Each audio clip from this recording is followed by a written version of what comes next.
व्यक्ति अंततः में बोध के घटित हुए बिना त्याग करते हैं, उनका जीवन केवल आडंबर बनकर रह जाता है।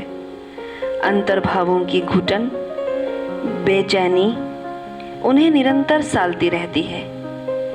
एक युवक बुद्ध के पास पहुंचा। उसके चेहरे पर विजय का भाव था।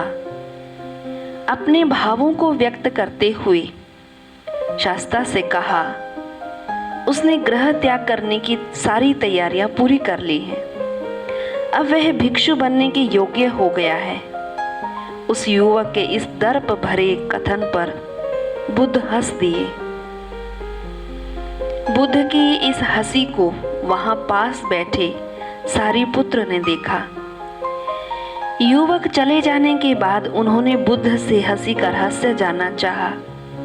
बुद्ध ने उत्तर दिया, संसार की तैयारियों की बात तो सुनी थी, पर सन्यास की तैयारियां क्या हैं? यह कथन समझ में नहीं आया। संसार से सन्यास में परिवर्तन चित्त में बौद्ध क्रांति के बिना घटित नहीं हो सकता।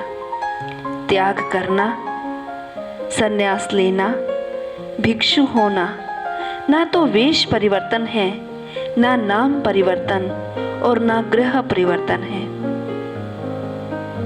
यह तो विशुद्ध दृष्टि परिवर्तन है।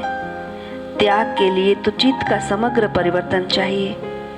बुद्ध के इन शाश्वत वचनों ने सारिपुत्र के अंतःकरण को छू लिया।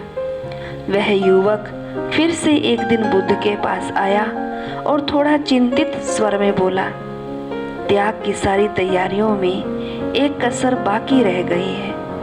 अभी चीवर की व्यवस्था जुटानी है। उसके इस कथन पर बुद्ध विहंस कर बोले, युवक, सारा सामान छोड़ने के लिए ही कोई भिक्षु होता है, तो उसी को जुटाने के लिए परेशान है। जा, अपनी दुनिया में लौट जा। तू अभी भिक्षु होने योग्य नहीं है। इसके लिए तो बोध की संपदा चाहिए, जो विवेक वैराग्य के बिना नहीं मिलती। ओम शांति।